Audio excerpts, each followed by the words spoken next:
আবু জাহেল ঘোষণা দিল, খবরদার, হজের মৌসুম, হাজী সাহেবরা গোটা বিশ্ব থেকে আসবে, আমার দলের কর্মীরা তোরা যেটা করবি সেটা হচ্ছে হাজীদের কাছে যে বলবি মক্কায় নতুন এক পাগল আসছে, নতুন এক জাদুকর আসছে, নাম মোহাম্মদ।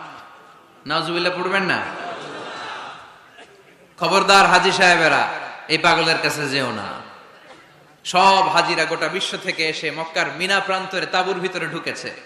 আর আবু জাহেলের টিম মেম্বাররা সব তাঁবুর ভিতরে উকি মাইরা কয়, খবরদার, নতুন পাগল আইছে। সবাই কয়, নাম কি? কয়, মোহাম্মদ। নতুন পাগল এসেছে, নাম মোহাম্মদ। নতুন জাদুকর এসেছে, তার নাম মোহাম্মদ। খবরদার, তার কাছে যেও না, তার কথা শোনো না, শুনলে তোমরাও পাগল হয়ে যাবা, তোমরাও পাগল হয়ে যাবে। সে এত বড় জাদুকর, মুহাম্মদ সাল্লাল্লাহু আলাইহি ওয়াসাল্লাম এত বড় জাদুকর, তার জাদু দেখলে, তার কথা শুনলে হাজবেন্ড ওয়াইফের মধ্যে সম্পর্ক বিচ্ছিন্ন হয়ে যায়।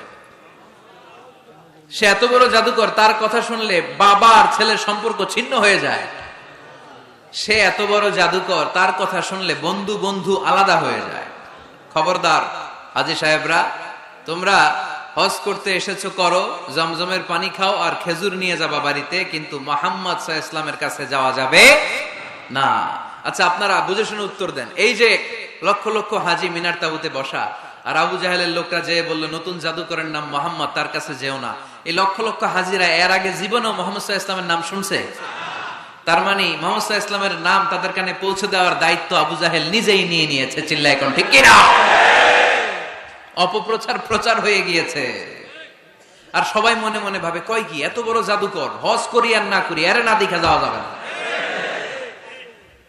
হজ তাড়াতাড়ি কোন রকম সাইরা এই জাদুকরের কাছে আগে যাব, দেখি কেমন জাদু দেখায়, দেখি কত বড় ম্যাজিশিয়ান, দেখি তো কত বড় পাগলের। কারণ আল ইনসানু হারিসুন আলা মা মুনিআ, মানুষকে যেটা নিষেধ করা হয় বেশি, মানুষ এটা করতে চায়। যদি বলি ওদিকে যাবি না, ওর বাপের কিরা ওদিকে যাবে, ঠিক কিনা? এটা আমাদের স্বভাব, আমাদের খাসলা, আমাদের বৈশিষ্ট্য। যেটা আমাদেরকে নিষেধ করা হয় বেশি, ওটা করতে মন চায়।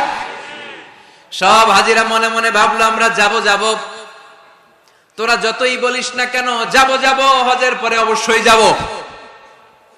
দেখা গেল হজের পরে বিশ্বনবী মুহাম্মদুর রাসূলুল্লাহ সাল্লাল্লাহু আলাইহি ওয়াসাল্লামের বাড়ির সামনে বিশাল বড় গ্যাদারিং শুরু হয়েছে।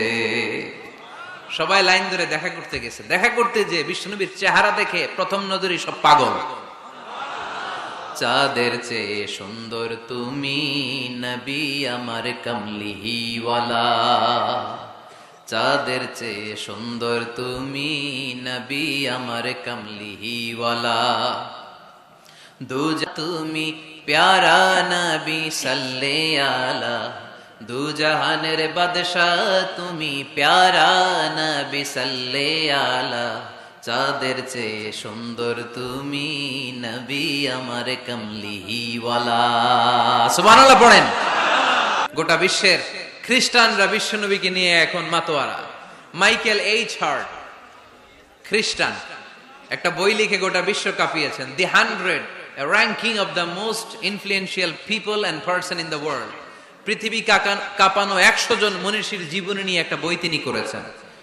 এই 100 জন মনীষীর জীবনীর মধ্যে যাকে নাম্বার 1 তিনি করেছেন, তিনি হচ্ছেন আমার নবী, আপনার নবী, প্যারা নবী, বিশ্বনবী মুহাম্মদুর রাসূলুল্লাহ সাল্লাল্লাহু আলাইহি ওয়াসাল্লামের। মাইকেল এইচ হার্ট কি মুসলমান? সে একজন খ্রিস্টান। তার মানে ওয়ারাফা'না লাকা যিকরাক, বিশ্বনবীর সম্মান শুধু আমাদের মুখ দিয়ে প্রচারিত হয় না, ইহুদি, খ্রিস্টান, বৌদ্ধদের মাধ্যমেও বিশ্বনবীর সম্মানকে বাড়িয়ে দিচ্ছে কে? I have studied him, the wonderful man, in my opinion, far from being antichrist, and he must be called the savior of humanity. খ্রিস্টানরা বলছে, আমরা এই মুহাম্মাদের জীবনী গবেষণা করে পড়েছি, তাকে খ্রিস্টান বিরোধী বলা তো দূরের কথা, তাকে মানবতার ত্রাণকর্তা বলতে হবে। তিনি গোটা বিশ্বের জন্য সুপারম্যান হয়ে পৃথিবীতে এসেছে। As a father, as a teacher, as a lawgiver, as a lawmaker, Muhammad is the superman of the world. স্বামী হিসেবে, পিতা হিসেবে, নেতা হিসেবে, নবী হিসেবে মুহাম্মদ সাল্লাল্লাহু আলাইহি ওয়াসাল্লাম সাধারণ কোনো মানুষ নয়, তিনি গোটা বিশ্বের জন্য সুপারম্যান হয়ে পৃথিবীতে আগমন করেছে। ওয়ারাফা'না লাকা যিকরাক, নবী দুশ্চিন্তা করবেন না, টেনশন করবেন না, আমি আপনার সম্মানকে বাড়িয়ে দেব। এই তিনটা নিয়ামতের বর্ণনা সূরা ইনশিরাহের ভিতরে বর্ণনা করলেন কে? এরপরে রাব্বুল আলামিন বিশ্বনবীকে নিয়ামতের বর্ণনার ঘটনা শুনিয়ে বিশ্বনবীকে সান্ত্বনা বাণী শোনাচ্ছেন আর পড়ছেন, ফা ইন্না মাআল উসরি ইউসরান, ইন্না মাআল উসরি ইউসরা। নবী গো, নিশ্চয়ই কষ্টের পরে আছে আনন্দ, দুঃখের পরেই আছে সুখ। সুবহানাল্লাহ। কষ্টের পরে আনন্দ, দুঃখের পরে। The struggle isn't permanent in our life. দুঃখ কষ্ট এটা আমাদের জীবনে পার্মানেন্ট না, এটা সাময়িক। আচ্ছা, আওয়াজ করে উত্তর দেন তো, এক বছরে কয়দিন আপনাদের ফরিদপুরে? কয়দিন? 365 দিন। গত 365 দিনে না খেয়েছিলেন কয়দিন? 20 দিন, 30 দিন। তার মানে অল্প কিছুদিন না খেয়েছিলাম, সারা বছরই খেয়েছিলাম, ঠিক কিনা? আচ্ছা, তো 365 দিনে অসুস্থ ছিলেন কয়দিন? 4-5 দিন, কিংবা 20 দিন, কিংবা 1 মাস, কিংবা 56 দিন, কিংবা 65 দিন। তার মানে বাকি 300 দিন আরামে ছিলাম কি ছিলাম না? তার মানে আমাদের জীবনে দুঃখ বেশি না আনন্দ বেশি? সুখ বেশি না কষ্ট বেশি? এজন্য আল্লাহ বললেন, খবরদার, মুমিন কখনো হেরে যায় না, মুমিনের হারাবার কিছু নাই। মুমিনের জীবনে যদি আনন্দ আসে, মুমিন শুকরিয়া করে, শুকরিয়া করলে সওয়াব আছে না নাই? আর মুমিনের জীবনে যদি দুঃখ আসে, মুমিন সবর করে, ধৈর্য ধরে, ধৈর্যেও সওয়াব আছে না নাই? তাহলে আমাদের সব দিক দিয়েই চলা। আনন্দের দিনগুলাতে শুকরিয়া করব, আর দুঃখের দিনগুলাতে ধৈর্য ধরবো, দুইটার মধ্যে সওয়াব আছে না নাই? এজন্য বিশ্বনবী বললেন, আজাবান লি আমরিল মুমিন, মুমিনের বিষয়টা খুবই আশ্চর্যের। ফাইন আসাবাতহু সাররাউন শাকারা, মুমিন যদি আনন্দে থাকে সে শুকরিয়া করে, শুকরিয়া করলে লাভ আছে না নাই? ওয়াইন আসাবাতহু দাররাউন সাবারা, আর দুঃখে পড়লে সে সবর করে, ধৈর্য ধরে, ধৈর্য ধরলে সওয়াব আছে না নাই? তার মানে আমাদের হারাবার কিছু আছে। মাঝে মাঝে আল্লাহ আমাদেরকে দুঃখ কষ্ট দিয়ে পরীক্ষা করতে চান, এগুলো আমাদের জন্য খারাপ নয়। এই দুঃখ কষ্ট বিপদ আমাদের কোমরকে সোজা করে, আমাদের পায়ের মাটিকে শক্ত করে। চিল্লায় বলেন ঠিক কিনা? প্রতিকূল পরিবেশে কিভাবে বাঁচতে হয় এই দুঃখ কষ্ট আমাদেরকে শিখায়। এজন্য মুমিন বান্দার বৈশিষ্ট্য হচ্ছে দুঃখ কষ্ট বেদনা জ্বালা এগুলোতে সে আপসেট হয় না, সে হাল ছেড়ে দেয় না, সে ভরসা রাখে একজনের উপর। চিল্লায় বলতে হবে, তিনি কে? কারণ মুমিন জানে রাত্রি যত গভীর হয়, অন্ধকার তমানিসা ভেদ করে সুবহে সাদিক হয়। মুমিন জানে গর্ভবতী নারীর পেটের ব্যথা যেই দিন বাড়তে থাকে, ওই দিনই নতুন মেহমান আগমনের সময় ঘনাতে থাকে। মুমিন জানে তার জীবনে দুঃখ কষ্ট বিপদ যত বাড়তে থাকে, সুখের দিন কাছে আসতে থাকে। এজন্য মুমিনের হারাবার কিছু নেই। ফা ইন্না মাআল উসরি ইউসরা, ইন্না মাআল উসরি ইউসরা। নবী হে, কষ্টের পরেই আছে আনন্দ, দুঃখের পরেই আছে সুখ। আপনি সমস্যায় পড়েছেন, ওই সমস্যার সমাধানও আছে না নাই? এই পৃথিবীতে এমন কোন সমস্যা আছে যেটা সমাধান নাই? কথা বলেন। সমস্যা তৈরি করেছে কে? আবার সমাধানও দিয়েছে কে? Allah doesn't create a lock without its key. আল্লাহ কখনো চাবি না বানাইয়া ওইটার তালা বানায় নাই। কথা কন। তালাও যেহেতু আছে, ওই তালার চাবিও বানিয়েছে কে? মা আনজালাল্লাহু দাআন ইল্লা আনজালাল্লাহু লাহু শিফা। আল্লাহ দুনিয়ায় এমন কোন রোগ পাঠায় নাই যেই রোগের ঔষধ বানায় নাই, এমন কোন রোগ নাজিল করে নাই যেই রোগের কোন চিকিৎসা বানায় নাই, হয়তো সেটা আবিষ্কার হয় নাই। অনেকে ক্যান্সারের কথা বলতে পারেন যে হুজুর ক্যান্সার এমন রোগ, এই ক্যান্সার তার নাই কোনো অ্যানসার, কিন্তু বিজ্ঞানীরা বলতেছে এটারও অ্যানসার আবিষ্কৃত হচ্ছে। সুবহানাল্লাহ কইবেন না? কিছু কিছু ক্ষেত্রে হয়েও গিয়েছে। এজন্য দুঃখের পরেই আছে সুখ, কষ্টের পরেই আছে আনন্দ। এই দুনিয়াটাই এরকম, কষ্টের পরই আনন্দ। দেখবেন তারাবির নামাজ 20 রাকাত পড়তে কষ্ট লাগে না?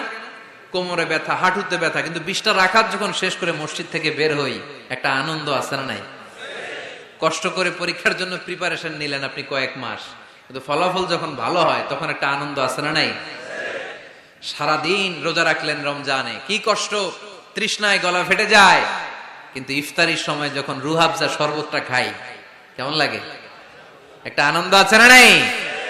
এজন্য আল্লাহ বললেন فإن مع العسر يسرا إن مع العسر يسرا। ও নবী, কষ্টের দিন মক্কায় অল্প কিছু দিন, মদিনাতে আনন্দের দিন অপেক্ষা করছে। আমাদের জীবনে যদি দুঃখ কষ্ট আসে আমরা ধৈর্য ধরবো, তাওয়াক্কুল করবো একজনের উপর, তিনি কে? কারণ আমরা বিশ্বাস করি কষ্টের দিন এটা চিরকালের জন্য নয়, সামনে আনন্দের দিন আমাদের জন্য সেট করে রেখেছে কে? তাহলে আমরা সূরাতুল ইনশিরাহ থেকে 3টা নিয়ামতের বর্ণনা শুনলাম, বিশ্বনবীকে কি সান্ত্বনা দেয়া হলো সেটা শুনলাম। এবার 2টা গাইডলাইন শুনে তাফসীর আমরা শেষ করব। শুনতেছেন? কষ্ট হচ্ছে তো উঠা বসা করতেছেন কেন? উঠলেন কারা কারা? শেষ করে দিব? দোয়া করে দেই। কি গাইডলাইন দিলেন শুনবেন? কে কে শুনবেন না হাত তোলেন।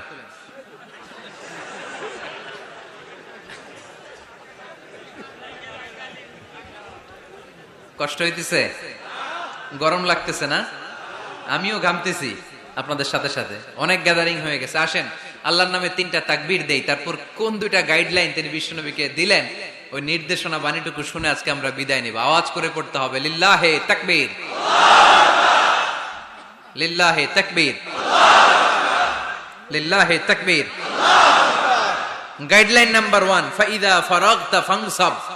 নবী আপনি যখন অবসর হন আপনি ইবাদতে মশগুল হন। ফানসাব ফিল ইবাদা, তাফসীর ইবনে কাসিরে এসেছে আপনি ইবাদতে মশগুল হন যখন আপনি অবসর পান। অবসর আল্লাহর দেয়া বড় নেয়ামত, এটা বিশ্বাস করেন? অবসর কিন্তু নেয়ামত। আমরা অনেকেই অবসর সময়কে কাজে লাগাই না, কিন্তু অবসর চলে যাওয়ার পরে যখন ব্যস্ত হয়ে পড়ি তখন বলি হায় রে, অবসরটা যদি কাজে লাগাইতাম। পরীক্ষার পরে 3 মাস ছুটি ছিল, এই 3 মাস অবসরে যদি পড়তাম তাইলে তো আজকে ভার্সিটিতে চান্স পেয়ে যেতাম, ঠিক কিনা? এজন্য বিশ্বনবীর আল্লাহ বললেন নবী ফাইদা ফারাগতা ফানসাব ওয়া ইলা রাব্বিকা ফারগাব। মাদানী জীবনে, মাক্কি জীবনে, দাওয়াতি কার্যক্রমের পরে, রাষ্ট্রীয় কার্যক্রমের পরে যখনই আপনি অবসর পাবেন তখনই আপনি ইবাদত করেন, তখনই বেশি বেশি আল্লাহর কাছে দোয়া করেন। দোয়াটা খুব শক্তিশালী, কিন্তু আমরা অনেকে জানি না কি করে দোয়া করতে হয়। সিনসিয়ার দোয়া ইজ লাইক এ মিসাইল। আপনারা প্রায় পত্রিকায় শুনবেন আমেরিকা অমুক দেশে মিসাইল হামলা করেছে, শুনছেন? মিসাইল হামলা এমন হামলা, কত সেন্টিমিটার বেগে যে কোন জায়গায় অ্যাটাক করবে, যেখানে মারার কথা ওখানে পড়বে। ঠিক দোয়াটা হচ্ছে মিসাইলের মতো। আপনি যদি দোয়ার মতো দোয়া করতে জানেন, ওই দোয়াটাও জায়গা মতো যে ভেদ করবে। চিল্লা এখন ঠিক কিনা? কিন্তু আমরা দোয়া করতে জানি না, কি করে দোয়া করতে হয় এটা জানি না। বিশ্বনবীকে আল্লাহ বললেন নবী ফাইদা ফারাগতা ফানসাব, যখন আপনি অবসর হবেন তখন আপনি দোয়া করেন, আল্লাহর কাছে চান। বেশি বেশি চাইলে খুশি হয় কে? তার মানে প্রথম ঘোষণা হলো ফাইদা ফারাগতা ফানসাব। প্রথম নির্দেশনা হলো নবী যখনই আপনি অবসর পাবেন ইবাদত করবেন এবং দোয়া করবেন, বেশি বেশি আল্লাহর কাছে চাইবেন। 2 নাম্বার দিক নির্দেশনা হলো ওয়া ইলা রাব্বিকা ফারগাব, সব সময় আপনি আপনার আল্লাহর দিকে মনোনিবেশ করবেন। বিপদে পড়লে ডাকবো কারে? আমাদের অসুস্থতাকে সুস্থতায় পরিণত করে দিতে পারে কে? চাকরির জন্য পাগল পারা, চাকরি নাই, চাকরির ব্যবস্থা করে দিতে পারে কে? বিদেশে যেতে মনে চায়, পাসপোর্ট দিয়ে রেখেছি, ভিসা নাই, ভিসা লাগাই দিতে পারে কে? কিন্তু আমরা দুঃখ কষ্ট বেদনা কিছু একটা হইলেই সবার আগে আল্লাহরে শেয়ার করার আগে ফেসবুকে শেয়ার মেরে দিই। আছে না নাই? আপনাদের ফেসবুকে অ্যাকাউন্ট আছে নাকি?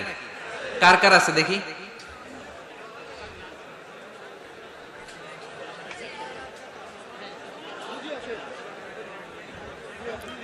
আছে আছে। এটার জন্য আমরা ভালো কাজে লাগাই, ঠিক কিনা? আপনি চাইলেই এমন ভাবে ফেসবুক ফ্রেন্ড লিস্ট করতে পারেন যারা ভালো ভালো জিনিস শেয়ার করে, যারা মোটিভেশনাল জিনিস শেয়ার করে, ইসলামের পক্ষে কথা বলে। আপনার এক একটা শেয়ারে অনেকের জীবন বেঁচে যেতে পারে, ঠিক কিনা?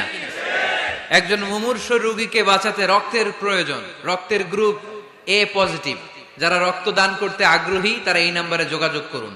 ফেসবুকে মাঝে মাঝে এরকম নিউজ আসে না নাই? আপনি just you put down in share, শেয়ারের মধ্যে একটা পুট করে দিলেন, একটু শেয়ার মেরে দিলেন, ছড়িয়ে পড়লো হাজার হাজার ফেসবুক ফ্রেন্ডদের কাছে। তাদের অনেকে ব্লাড দিতে আগ্রহী, সে তাড়াতাড়ি যে সেখানে ব্লাড ডোনেট করে আসলো। আপনার একটা শেয়ারের কারণে বেঁচে গেল অনেকগুলো প্রাণ। চিল্লা এখন ঠিক কিনা? রক্তদানের মতো শ্রেষ্ঠ ইবাদত হতে পারে? আমরা মনে করি শুধু জিকিরি ইবাদত, আমরা মনে করি শুধু নামাজি ইবাদত। রক্তদান, এক ব্যাগ রক্ত থেকে অনেক মানুষকে বাঁচানো যায়। এর মধ্যে আছে হিমোগ্লোবিন, এর মধ্যে আছে